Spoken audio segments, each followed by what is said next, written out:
તમારું વજન સતત વધે છે, તમારા પેટની ચરબી પણ વધતી જાય છે, તમારે એને ઓછી તો કરવી છે પણ ઓછી નથી થતી, અને એને ઓછી કરવા માટે તમે એક પણ વસ્તુ બાકી પણ નથી રાખી. અને જનરલી લોકો આવું જ કરતા હોય છે. કોઈ કે જીમ કરો તો જીમ કરે, કોઈએ કીધું ફાસ્ટિંગ કરો તો તમારું વજન ઉતરે તો તમે ફાસ્ટિંગ પણ શરૂ કરી દીધું, કોઈએ કીધું કે ભાઈ તમે ડાયટ ચાર્ટને ફોલો કરો તો તમારું વજન વ્યવસ્થિત રીતે ઉતરે, તમે એને પણ ફોલો કરી લીધું પણ રિઝલ્ટ નથી મળતું, અથવા તો મળે છે તો ભાઈ જ્યાં સુધી આ નિયમો પાલન કરો ત્યાં સુધી તમારું વજન ઉતરે છે, અને જેવું તમે આને છોડો એટલે પાછું વજન વધે છે. તો આવું કેમ થાય છે? અને જો આ વસ્તુ તમારી સાથે પણ થઈ રહી છે તો આ વિડીયોની અંદર તમને એક પણ પ્રકારનો ડાયટ ચાર્ટ ફોલો કર્યા વિના અને કોઈ એવા સ્ટ્રિક્ટલી રૂલ્સને ફોલો કર્યા વિના માત્ર તમારા જીવનશૈલીમાં, તમારા રૂટીન લાઈફની અંદર થોડો ઘણો ફેરફાર કરી અને તમારા વજનને એકદમ નેચરલી રીતે ઓછો કરવાની ટિપ્સ આપું. તો આ વિડીયોને તમે એન્ડ સુધી જુઓ અને તમારી ફિટનેસ જર્નીને ઇઝી બનાવો. તો આ વજન ઉતારતા પહેલા સૌથી પહેલા તો તમે એ સમજો કે ભાઈ શરીરની અંદર વજન વધે કેમ.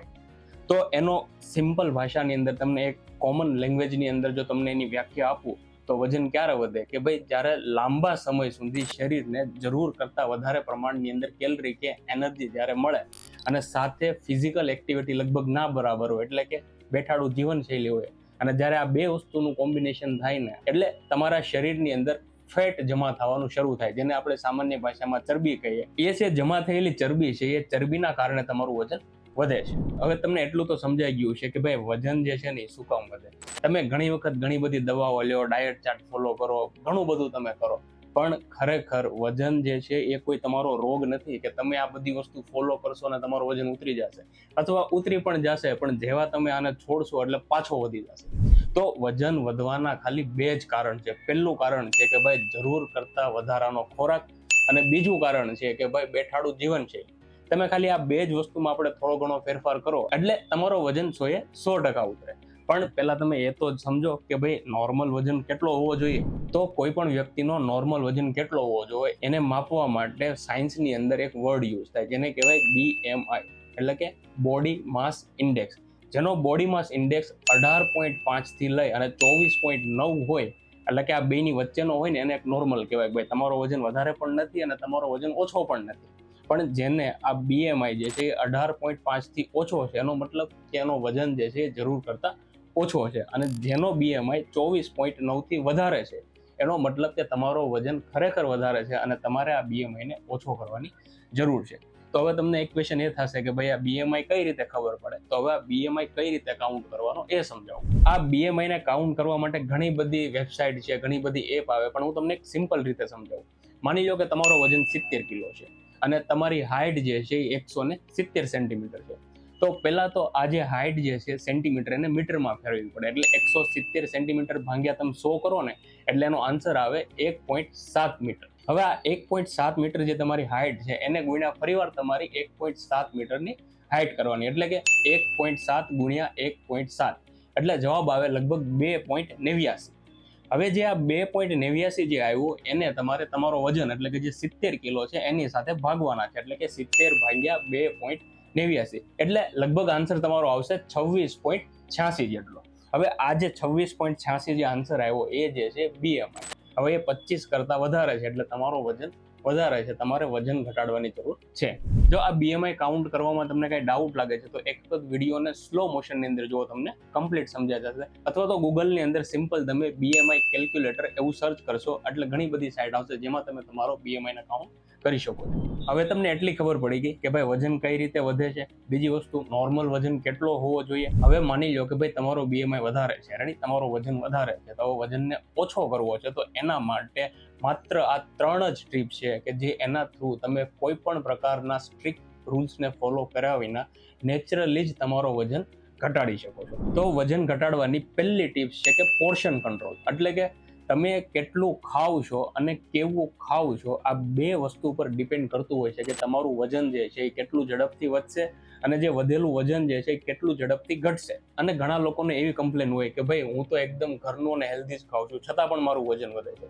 અને ઘણા લોકોની એવી કમ્પ્લેન હોય કે ભાઈ હું તો કશું ખાતી જ નથી અથવા તો થોડુંક ખાઉં છું તો પણ મારું વજન વધી જાય છે. તો આના માટે મુખ્ય કારણ છે આ પોર્શન કંટ્રોલ. કઈ રીતે એ સમજાવું.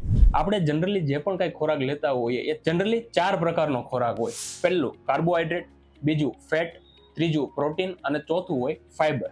આમાંથી જે પહેલા બે પ્રકાર છે એટલે કે કાર્બોહાઈડ્રેટ્સ અને ફેટ વાળો ખોરાક, આવા ખોરાક જે છે એ તમારો વજન વધારવાની અંદર લગભગ 90% રોલ ભજવતો હોય. અને બાકીના જે મેં બે પ્રકાર બતાવ્યા કે ભાઈ પ્રોટીન વાળો ડાયટ અને ફાઈબર વાળો ડાયટ, આ બે પ્રકારના ખોરાકમાંથી વજન વધે અથવા તો ચરબી પણ વધે, પણ એ લગભગ ન બરાબર હોય. તો આ કાર્બોહાઈડ્રેટ્સ વાળા ફૂડ કયા કયા? તો કે ભાઈ ઘઉંની વસ્તુ, કે ઘઉંમાંથી જે પણ કઈ વસ્તુ બને છે, જેમ કે રોટલી છે, ભાખરી છે, બ્રેડ છે, પિઝા છે, અથવા તો કોઈ પણ પ્રકારની મીઠાઈ છે, અથવા તો ભાત છે, કે કોઈ પણ પ્રકારના પેકેટ ફૂડ છે.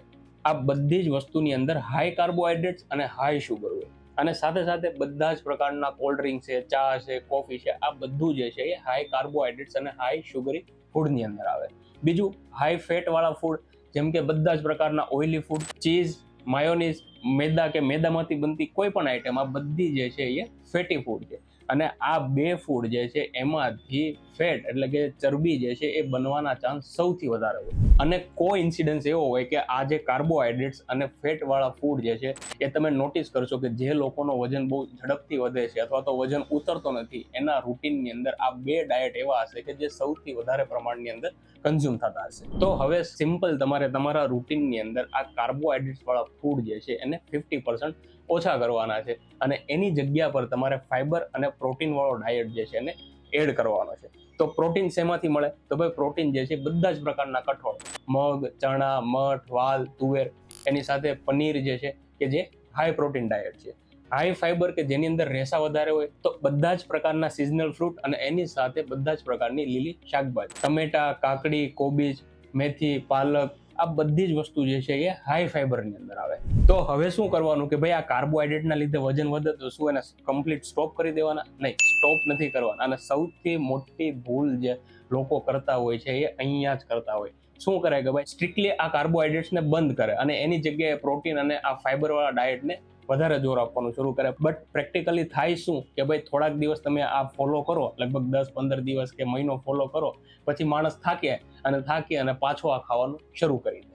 તો પ્રોબ્લેમ જે છે ખાલી માત્ર ને માત્ર અહીંયા જ છે. અને જે પણ આ ડાયટિશિયન લોકો હોય છે કે જે ડાયટ ચાર્ટ બનાવે, જનરલી આના પર જ એ ફોકસ કરતા હોય કે ભાઈ કાર્બોહાઈડ્રેટ્સ અને ફેટ વાળો પોર્શન જે છે એને ઓછો કરાવો અને પ્રોટીન અને ફાઈબરને વધારો. પણ પ્રોબ્લેમ શું થાય છે કે એને જે એપ્લાય કરે છે ને કે એ એક સ્ટ્રિક્ટલી રૂલ્સની અંદર જે ડાયટ ચાર્ટ બનાવે છે એ પ્રેક્ટિકલી ફોલો નથી થતો, અને એના કારણે તમારો વજન જે છે ઉતરતો નથી, અથવા તો તમે જેવો ડાયટ ચાર્ટ કે આ બધું બંધ કરો એટલે પાછો વજન વધી જાય. તો મેન જે છે કે ભાઈ કાર્બોહાઈડ્રેટને ઓછો કરવાનો છે, પણ એ કઈ રીતે ઓછો કરવાનો છે કે જેથી એ કાર્બોહાઈડ્રેટ્સ તમે ઓછા પણ કરો, તમને ભૂખ પણ ના લાગે અને તમારું વજન પણ ઘટે. તો એના માટે તમે જે પણ 2 ટાઈમનું તમે જમો છો, બપોરે અને સાંજે, તો જમતા પહેલા તમારે લગભગ 1 વાટકો જેટલું સલાડ લેવાનું છે, એટલે કે ફાઈબર વાળો ડાયટ લેવાનો છે, જેમાં ટમેટા, કાકડી, કોબીજ, ફ્લાવર અથવા તો કોઈ પણ પ્રકારના સિઝનલ ફ્રૂટ તમે એડ કરી શકો.